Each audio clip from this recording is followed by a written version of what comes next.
For myself personally, some of the wisest words ever spoken were, keep your friends close and your enemies closer. Coincidentally, these words are also the ones least heeded.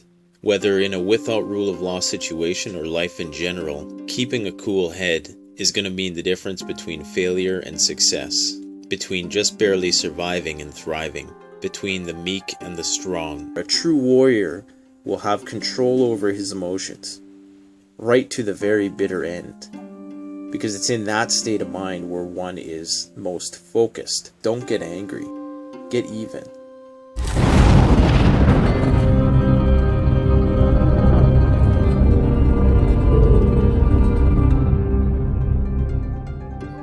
Hi folks, Canadian Prepper here.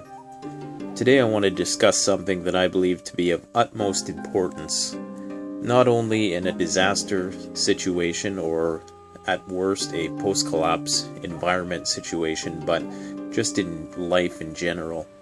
And it's something I've come to realize as I'm getting older now. I'm in my mid-30s, and I'm starting to realize that if only I would follow this principle, I would have a lot more success in life. And it's an age-old wisdom, and the gist of it is keep your friends close and your enemies closer. Now, I think this may have emerged from some of the teachings of Sun Tzu in The Art of War, and I think the quote itself may have been first made commonly known through the movie The Godfather. And the gist of it is, sometimes it's just more strategic to keep your mouth shut. Now, this can be viewed from a tactical perspective, or in just a broader life skills perspective. So a lot of what I'm going to be talking about today is not only relevant, of course, to a without rule of law situation, it's equally as relevant, if not more relevant, in a rule of law situation. Now, this really does sort of correspond to the gray man approach. And that approach basically is an approach where you try to blend in as much as possible. It's viewed as strategic if you take on a form of crypsis or camouflage in order to not out yourself and make your intentions known. So, in the sense of keeping your friends close and your enemies closer, if you are outmanned or outmaneuvered and outgunned, it's probably best to just keep your mouth shut and blend in. But not only in those situations. Now, of course, you don't want to die on principle. Rather, you should want to live under the radar to fight another day.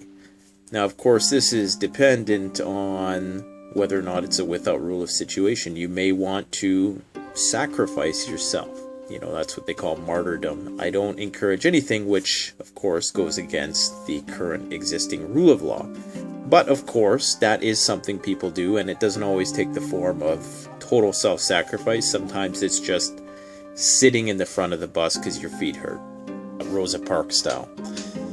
But the whole idea with this is that you maintain the element of surprise. This makes the most sense from an operational security standpoint. There's no sense outing yourself if you don't have to. And this really is the essence of the gray man, and it's choosing your battles wisely, just in everyday life in general. This requires we have control over our emotions.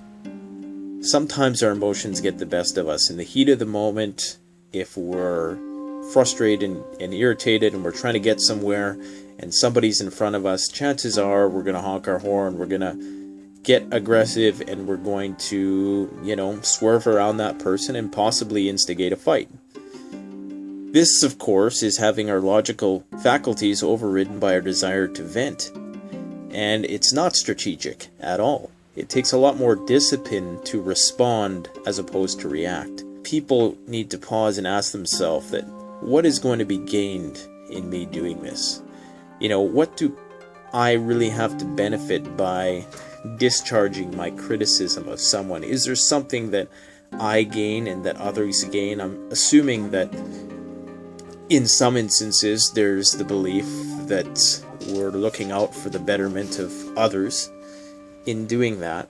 But in a lot of ways, when you do that, the other person just gets on the offensive and, the problem just escalates. So really, you never achieve the desired result. If only those people would keep their mouth shut and study this person who they may be opposed to on some level. Study that person, learn from that person. Learn from your enemy. Don't be like one of these past civilization who raids a village and destroys everything, and doesn't try to absorb the knowledge to make themselves stronger. That is what makes human beings strong, is our ability to be civil and to incorporate, not destroy something just because we want to release. I mean, what tangible advantage is there to be gained by releasing that pent-up frustration in the form of an ad hominem attack or, calling somebody out, if there's nothing immediate to gain? Why do we exhaust ourselves over these petty, trivial debates, and we deplete all our energy on these melodramatic exchanges? And it's not an honorable thing. It's not a warrior-like trait to do that. Now, I can understand that passion has a place. There's a place for idealism, and there's a place for self-sacrifice, as I've said. But in a lot of cases, a lot of these little battles that we get ourselves into throughout the day, and most likely in this post-collapse world that we envision, is going to get us into a lot of trouble. It takes a calm, pensive, calculated mindset of an adult to make objective decisions. Being patient with trolls, being patient with aggressors and dictators. Be patient with these people, because they will eventually screw themselves over. They will destroy themselves if you let them. Karma will catch up to people eventually. And just remember that dictators and control freaks and trolls are the most fearful of all, because they have a desire to manipulate and manage everybody else. And it's born from a deep-seated insecurity about themselves. Eventually they will make mistakes. So just try to maintain control in those situations and ask yourself, throughout your day, these little battles that you find yourself getting into, are they really worth it? Are they really getting you ahead? Are they making you a stronger person? Are they helping you to thrive? Because of course, in the pre-collapse environment, the goal is to thrive, so that in the post-collapse environment, we can survive and hopefully thrive also. One thing I wanted to add about emotional control, and unfortunately this is a trait which is easily mastered by psychopaths who really are detached from their emotions.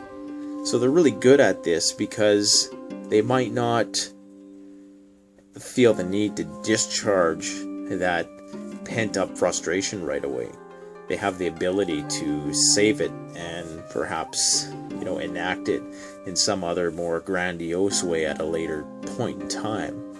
And we have to allude to The Walking Dead again, because I think that some of the characters in there are great depictions, and some of the characters are cliche, really. Like the governor, you see that character in a lot of movies where the bad guy is the one who befriends his enemy, smooth him over with gifts and stuff like that, then of course stab him in the back. It takes a lot of self-control in order to do that. So what I'm trying to say is, don't get angry, get even. There's better ways to go on the offensive than to directly go on the offensive. I'm not a military person, but I do know that conflict and combat is a game of chess. It's not like checkers.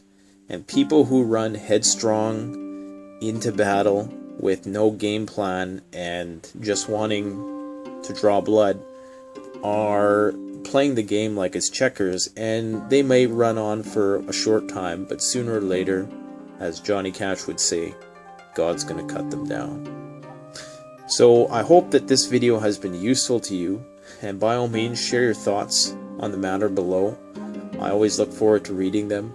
I haven't been able to get back to all the comments in great depth as I've liked to in the past, but I assure you that I do read all the comments, and hopefully, if anything, they can act as a forum of exchange for my subscribers' own ideas, and I do respect them all.